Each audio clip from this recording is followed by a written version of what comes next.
पूरी तरीके से अव्यवहारिक कार्य है और निश्चित तौर से ये अपने जो देश के अंदर, जो अपने समाज के अंदर भाईचारे की भावनाओं को ये खराब करने का कार्य कर रहे हैं, आपस में दूरी पैदा करने का कार्य कर रहे हैं। ये निश्चित तौर से इसको तत्काल निरस्त करना चाहिए और जिस अधिकारी ने जिसने ऐसी कार्रवाई की उनके खिलाफ दंडात्मक कार्रवाई करनी चाहिए, उनको बर्खास्त करना चाहिए। तमाम बड़े नेता हैं, अखिलेश यादव हो या असदुद्दीन ओवैसी, सभी इसकी खिलाफत कर रहे हैं। ओवैसी ने ये बात तक कही इसको लेकर के कि इस तरह की जो घटनाएं हैं ये हिटलर की आत्मा आ गई है योगी जी के अंदर। देखिए, ये निश्चित तौर से गलत कार्य कर रहे हैं। आप देखिए, यहाँ लखनऊ के अंदर लोगों के घर तोड़े गए, लोगों के मकान तोड़े जा रहे हैं और ये इस तरह से ये काम कर ही रहे हैं। अकबर नगर के जिस तरीके से किया इन्होंने, तो हिंदू मुसलमान सब लोग थे। मैं कल गया था मिलने, रो रहे थे लोग।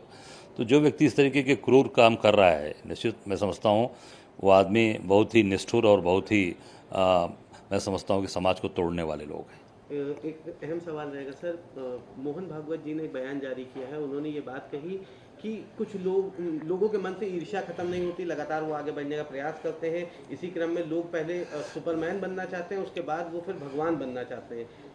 कई अलग अलग राजनीतिक दल इसको अलग तरीके से तोड़ मरोड़ के देख रहे हैं, क्योंकि भगवान बनने की बात तो कई बड़े लीडर्स ने ये बात। मैं समझता हूँ कि मोहन भागवत जी ने जो शिक्षा दी है अपने शिष्यों को, जो अपनी पाठशाला में जो सिखाया है, वही उनके यहाँ के विद्यार्थी वही काम कर रहे हैं। मोहन भागवत जी संघ यही शिक्षा देता है, पहले शिक्षा देता है, फिर उसके ऊपर तमाम तरीके से बातें करता है। पर असली पाठशाला, मैं इसकी यूनिवर्सिटी अगर कहूँ तो RSS राष्ट्रीय सेवक संघ है, जिसके मुखिया मोहन भागवत। मतलब आप कहना ये चाह रहे हैं कि जिस तरह की बातें ये कही जा रही हैं, ये खुद ही मोहन भागवत जी की ही RSS से ही संचालित होती है? हाँ बिल्कुल, वही लोग हैं।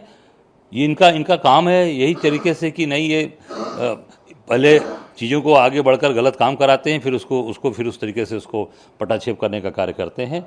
ये पूरी तरीके से RSS की मानसिकता के निकले हुए लोग वही ये सब काम कर सकते हैं, बाकी इस तरह का कोई कार्य नहीं करता। एक आखिरी सवाल रहेगा, असम सरकार ने राज्य मुस्लिम विवाह और तलाक पंजीकरण अधिनियम 1935 को निरस्त कर दिया है। CM ने कहा है इस कानून का मकसद असम मुस्लिम विवाह और तलाक अधिनियम 1965 इसका जो मुख्य मकसद है वो कहीं ना कहीं धर्म के मामले पे लोगों को टिप्पणी करना है। इसको लेकर के ये लगातार उत्तर प्रदेश से मुजफ्फरनगर से लेके अकबर नगर से लेके आसाम तक वही काम कर रहे हैं।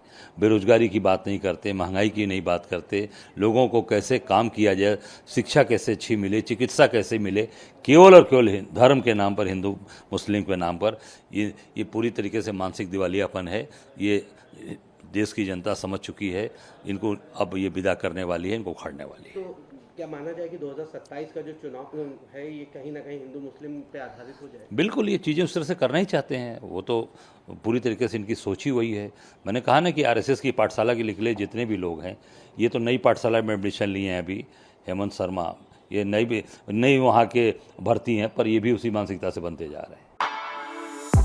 For exclusive and insightful videos, subscribe to our new channel ABP Live Premium.